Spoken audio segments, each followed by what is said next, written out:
और इन पर कोई कार्य शुरू नहीं हो रही है। हम बच्चों की चाहते हैं कि समयबद्ध कार्यक्रम जल्दी घोषित करके अगले 10 दिन में हम चाहेंगे कि अगले 4-6 महीने में नौकरी लगनी शुरू हो जाए।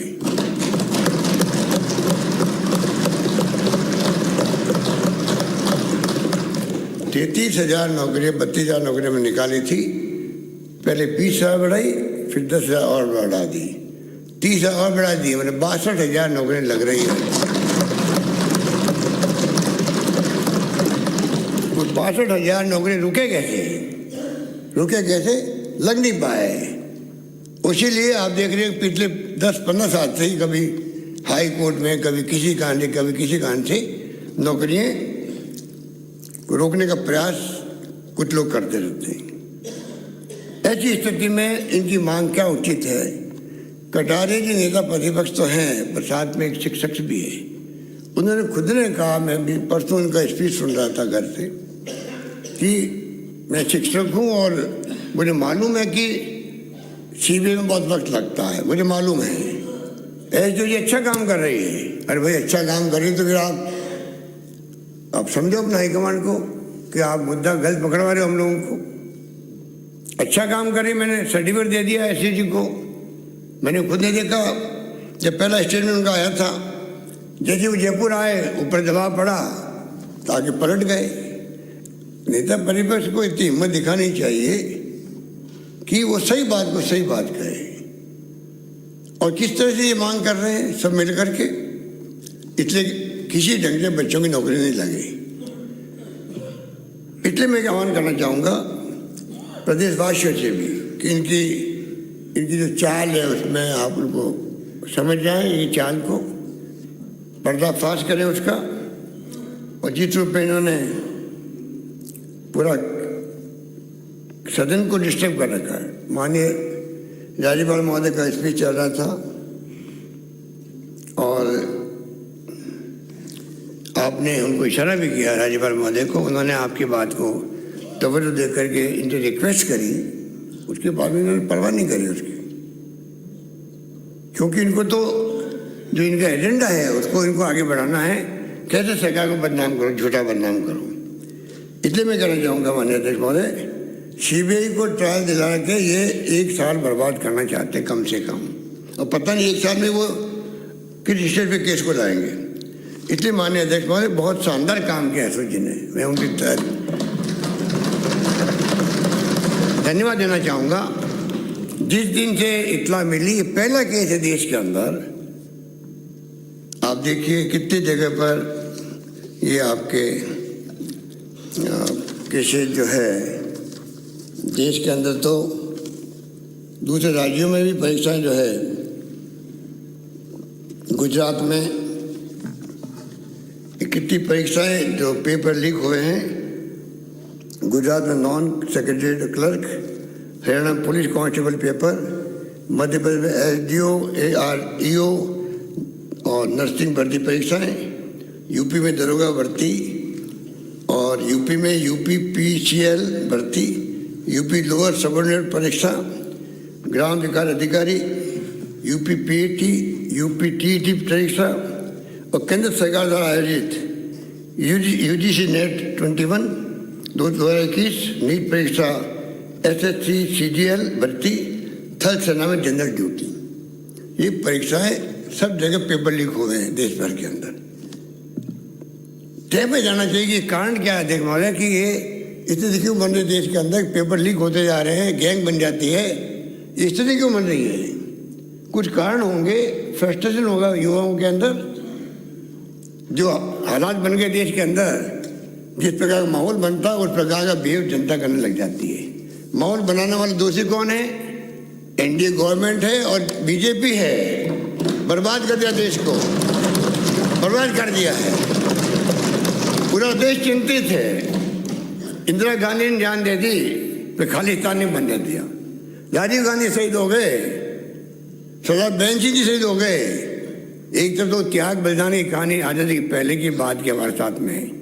ये लोग 70 साल में क्या किया जुमला बोल देते हैं। 70 साल में क्या किया जुमला बोल देते हैं, क्योंकि इनकी तो सोच अलग तरह की है।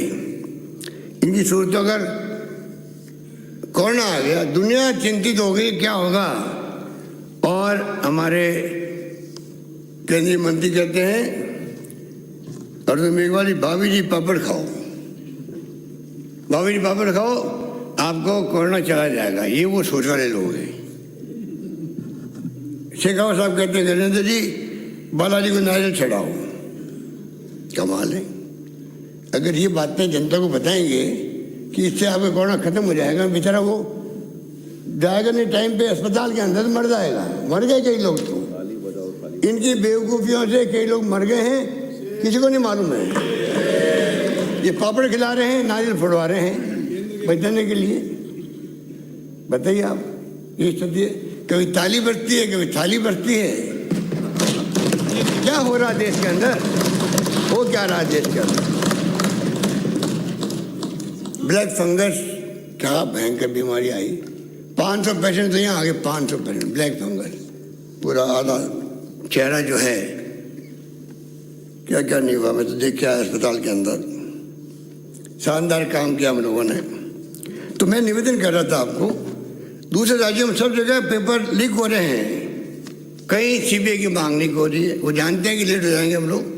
हमारे प्रदेश के अंदर बीजेपी सरकार थी, इनके पक्ष में देखिए आप, आरएएस का परीक्षा 14 का, आरजीएस परीक्षा 14, एलडीसी परीक्षा 14, आरपीएमडी परीक्षा 14, जेल प्रहरी परीक्षा, सेकंड ग्रेड टीचर भर्ती परीक्षा, आईटीआई सेकंड सेमेस्टर परीक्षा 2017, कांस्टेबल भर्ती परीक्षा 18, रीट परीक्षा 2016, रीट परीक्षा 2018, राजस्थान यूनिवर्सिटी का वार्षिक पेपर परीक्षा। ये कितने पेपर हुए बीजेपी के राज के अंदर। इनको पूछो, थोड़ी बहुत तो कॉन्शियस आप कैसे अनु करती है, तो क्या झूठ बोल करके राजनीति करने की, असत्य बोल रहे हो, ये मेरे तो समझ के परे हैं। इसलिए मैं कहना चाहूँगा अध्यक्ष महोदय कि सरकार चाहती है कि नौकरियाँ लगे। 1 लाख नौकरियाँ हम लगा चुके हैं अभी तक, और करीब 1 लाख के आसपास नौकरी का काम चल रहा है, प्रक्रिया के अंदर है, और अभी 20 और उन्होंने बढ़ा दी है। तो 1 लाख से अधिक नौकरियाँ तो प्रक्रियाधीन हो गई है, 1 लाख लग चुकी है। इनको पूछे तुम्हारे वक्त में कितनी लगी नौकरियाँ 3 साल के अंदर। इतने मैं निवेदन करना चाहूँगा अध्यक्ष महोदय कि इस रूप में जो ये तमाशा कर रहे हैं, आपने बहुत प्रयास किए, मैं जानता हूँ आपका, आप स्पीकर पुराने सदस्य के हैं, तो साथ में आप कस्टोडियन होने के नाते आप अपना फर्ज समझते हैं किस प्रकार से पक्ष विपक्ष मिल करके हाउस के अंदर बिजनेस हो और पब्लिक इंटरेस्ट के अंदर बहस हो। उसमें इनकी रुचि नहीं है अध्यक्ष महोदय, मैं इनको आरोप लगाना चाहता हूँ। अध्यक्ष महोदय, हमारी सरकार जिस रूप में मुद्दे उठा रही है, बजट पेश कर रही है, कोरोना के बावजूद भी हमने कोई कमी नहीं रखी। कोरोना के बावजूद हमने, आप देख लीजिए कि जो बजट पेश किया उसका सभी ने उसको अप्रिशिएट किया था, पूरे प्रदेशवासियों ने। और खाली बजट की घोषणा नहीं की मैंने, बल्कि आप सबको मालूम है कि अधिकांश घोषणाएं जिसमें पूरी हुई है 70% तो घोषणा पत्र पूरा हुआ 3 साल में। 80% के आसपास सैंक्शन निकल गई, काम शुरू हो गए, सड़कों के हों या पानी के हों, बिजली के हों, या कोई तहसील खोलने की बात हो, कॉलेज खोलने की बात हो, नगर पालिका बनाने की बात हो। अधिकांश काम जो हमारे साथियों ने मुझे दिए, अधिकांश काम लागू भी हो गए, प्रारंभ भी हो गए।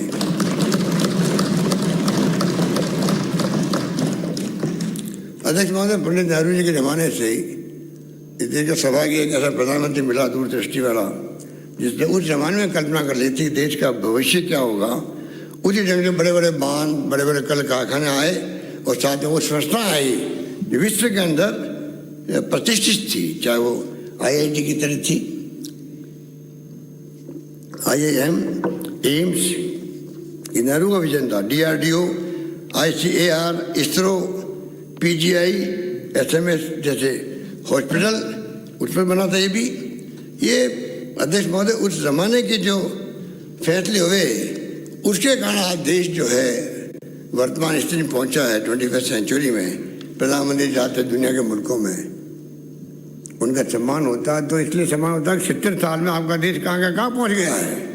सम्मान इसलिए होता है, इसलिए नहीं होता कि आपने झूठे वादे किए प्रधानमंत्री बन गए, इसलिए सम्मान नहीं होता उनका। ये समझना चाहिए उनको, खुद को भी। जो समझ नहीं पा रहे वो खुद भी नहीं समझ पा रहे हैं, क्योंकि जो माहौल बन गया है RSS और BJP का, उस माहौल में वो उड़े जा रहे हैं। और समय आने पर पब्लिक उनको आईना दिखाएगी कि आप क्या भाषा बोल रहे थे इंडिया गेट पर, क्या बोल रहे थे। डंके की चोट हम बताएंगे कि 70 साल में कमी क्या रही। अरे ऐसी सोच रखने वाले क्या इतिहास बनाएंगे देश के अंदर। अरे इतिहास जो है आपका, अगर उसको आप सही परिप्रेक्ष्य में रखोगे पब्लिक के सामने, तब आप खुद इतिहास बनाने के काबिल बनोगे। कमियां बताओगे, उपलब्धि नहीं बताओगे, ये उनकी सोच है। तो आप समझ सकते हैं कि किस दिशा में देश को ले जाना चाहते हैं। इसलिए मैं निवेदन करना चाहूँगा, हमारी सोच आपको मालूम है अध्यक्ष महोदय, पूरे सदन के साथियों को कहना चाहूँगा कि पिछली बार भी जो मांगा मैंने कॉलेज खोले, मैं कोई कंपेयर करूँगा तो टाइम लग जाएगा कि BJP शासन में क्या क्या किए गए। खाली ये कि बहुत 81 कॉलेज खोले गए 5 साल में, और हमारे वक्त में 123 कॉलेज खोल दिए 3 साल के अंदर।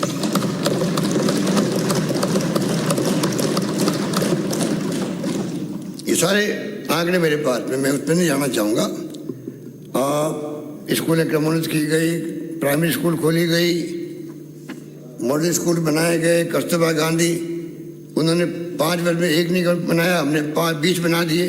कस्तूरबा भी सब कुछ किया। और नीति आयोग ने खुद ने 19-20 की परफॉर्मेंस ग्रेड इंडेक्स में राजस्थान को A+ दिया है। अध्यक्ष महोदय, नीति आयोग ने दिया है। इंस्पायर अवार्ड में 2021 में राजस्थान प्रथम है इंस्पायर अवार्ड में। अध्यक्ष महोदय, हमारे मिस्टर गोविंद दत्ता जी बैठे हुए हैं, शिक्षा मंत्री थे तत्कालीन। इनका खुद की सोच थी कि बच्चों को इंग्लिश सिखाई जानी चाहिए। जमाना बदल गया, 21st सेंचुरी में जा रहे हैं। मुझे खुशी है कि 562 इंग्लिश मीडियम स्कूल खुली।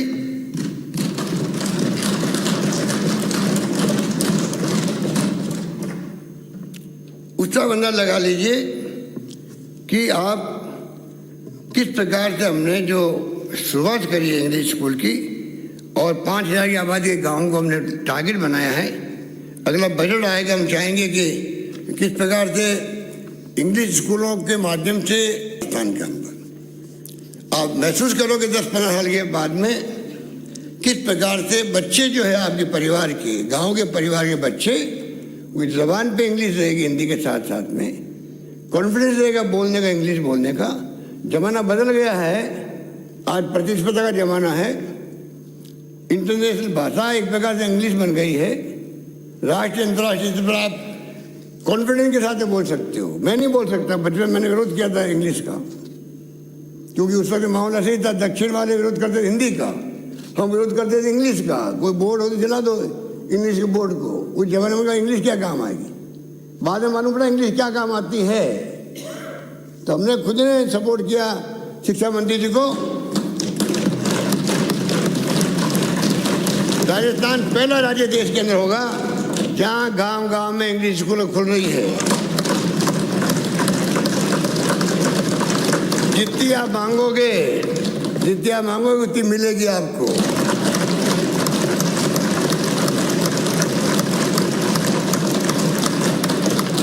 टीचर की भर्ती भी होगी इंग्लिश वालों की, कुछ भी करेंगे।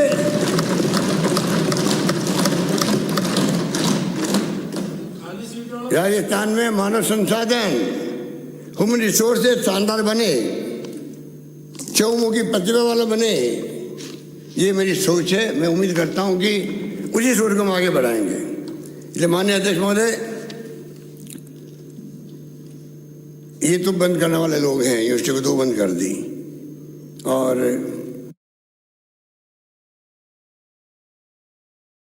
बंद कर दी।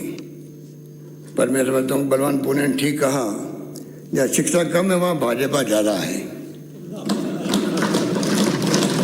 जहाँ शिक्षा कम है वहाँ भाजपा ज़्यादा है। इसीलिए ये अप्रोच ये रखते हैं कि शिक्षा से क्या मतलब है। शिक्षा कम है वहाँ भाजपा ज़्यादा, ये भाजपा के विधायक बलवान पूने ने भी कहा है। इसलिए अध्यक्ष महोदय, मैं निवेदन करना चाहूँगा, राजस्थान आज वो राजस्थान नहीं रहा है। आज राजस्थान में शिक्षा के क्षेत्र में बहुत आगे बढ़ चुके हैं। राजस्थान में IIT आ गई, IIM उदयपुर में आ गया, ट्रिपल IIT कोटा में आ गई, एम्स जोधपुर के अंदर आ गया, विश्वविद्यालय की तो झड़ी लगी हुई है। मैं समझता हूँ कि 20 साल पहले अध्यक्ष महोदय आप भी मंत्री थे मेरे साथ में, तब हमने शुरुआत करी थी प्राइवेट सेक्टर को देने का। उसका परिणाम है आज medical colleges, engineering colleges, nursing colleges, सब एम्स भी आ गया, सब कुछ आ गया। आज छीनी राजस्थान में बदलाव आए। किस प्रकार से हम आगे बढ़ाएं, प्राइवेट सेक्टर में हमने अलाउ किया उनको प्रोत्साहन दें, क्योंकि सब काम सरकारी स्तर पर नहीं हो सकता है। अगर प्राइवेट सेक्टर मिला है तो मैं समझता हूँ कि हमारे बच्चे पहले आते थे महाराष्ट्र में, पुणे के अंदर, कर्नाटका के अंदर, वो नौबत खत्म हो गई करीब करीब, बहुत बड़ा फर्क पड़ा है।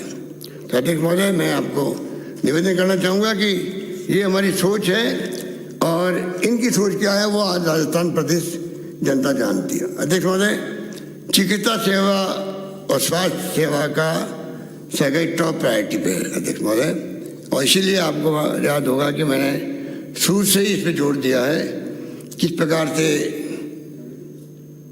फ्री मेडिसिन हो, किस प्रकार से अपने टेस्ट फ्री हो जाए।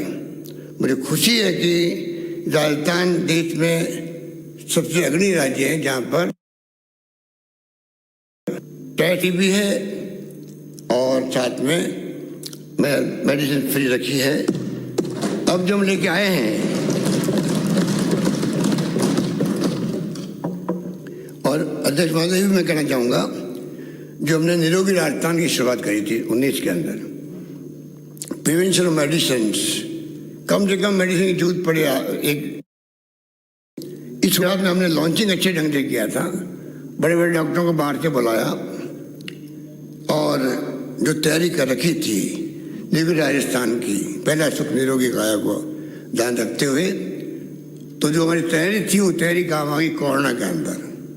कोरोना में जिस प्रकार से राजस्थान सरकार ने काम किया, मेरे तमाम साथी जानते हैं कि हमने तमाम पॉलिटिकल पार्टियों को, धर्मगुरुओं को, NGO को जिस समय साथ लिया, आम जनता ने साथ दिया, एक माहौल बन गया, कोई भूखा नहीं सोए, उसके हिसाब से सब लोगों ने अपना धर्म निभाया।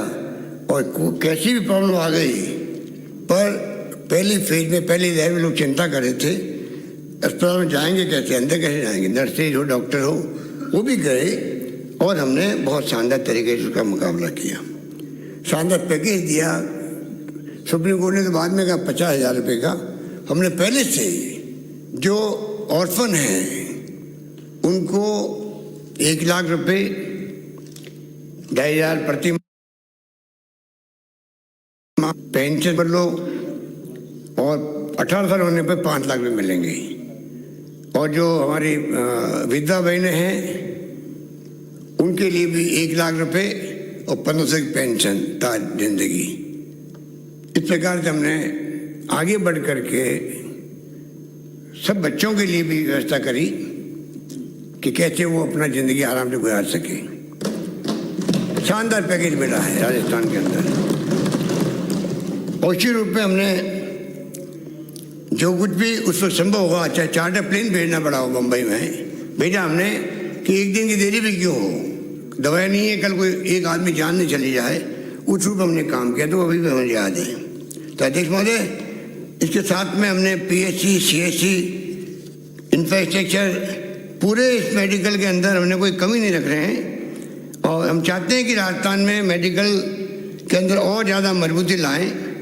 आने वाले वक्त में हम चाहेंगे कि राजस्थान में सब तरह की सुविधाएं हो, और उसी रूप में तमाम जिस रूप में तैयारी करी, इसीलिए WHO और राजस्थान के मैनेजमेंट की तारीफ करनी पड़ी थी। आज चिरंजीव योजना आई है। ये योजना अपने आप में एक अभिनव प्रयोग है। इसमें हमने कोई रखा नहीं है आयुष्मान भारत की तरह के एक कैटेगरी के लोग ही आएंगे, पूरे प्रदेशवासी इसमें भाग ले सकते हैं फ्री ऑफ चार्ज। 5 लाख का बीमा और 850 रुपये कुछ लोगों से जो कि इनकम टैक्स पे वगैरह है उनसे। आप को जान के खुशी होगी, अभी तक करीब इस योजना के अंतर्गत जो इलाज हुआ है 6 लाख लोगों का तो इलाज हो चुका है। इसके अंदर 6 लाख लोगों का इलाज हो चुका है और 900 करोड़ के आसपास की पेमेंट हुआ है। तो ये बहुत ही शानदार योजना। मैं हाउस के माननीय सदस्य से निवेदन करना चाहूँगा, आप भी अपने अपने क्षेत्रों में, प्रदेश के जहाँ भी संपर्क आपका है, एक भी व्यक्ति जो है उसमें छूट नहीं जाए, क्योंकि जब तकलीफ होती है, बड़े बिल बनते हैं प्राइवेट हॉस्पिटल के अंदर, तब उनको तकलीफ होती है। तो मैं समझता हूँ इसमें हमें आगे आकर के भाग लेना चाहिए। इस रूप में इस स्कीम को और मजबूत करना चाहते हैं। बाकी CHC, PHC, sub centre, district hospital सब में हम लोग चाहेंगे कि मजबूती हो। इंफ्रास्ट्रक्चर बन रहा है। ऑक्सीजन हमारे पास पहले 200 मेट्रिक टन मुश्किल थी, आज हमने जो व्यवस्था करी है उसमें अध्यक्ष महोदय 1000 मेट्रिक टन ऑक्सीजन की, 200 मेट्रिक टन से 1000 मेट्रिक टन ऑक्सीजन का इंतजाम कर दिया हम लोगों ने। ऑक्सीजन बेड जो है पहले हमारे पास 5900 थे, अब हम 28,000 कर दिए ऑक्सीजन बेड्स। ICU बेड 1200 थे, 6000 कर दिए ऑक्सीजन ICU बेड, जिसकी जरूरत पड़ती है ICU बेड। बच्चों का ICU 665 थे, अब हमने 1600 कर दिए। तो अध्यक्ष महोदय, एक तरफ तो हर जिले में मेडिकल कॉलेज खोल रही है और साथ में इंफ्रास्ट्रक्चर में हम लोग पूरी तरह ध्यान दे रहे हैं।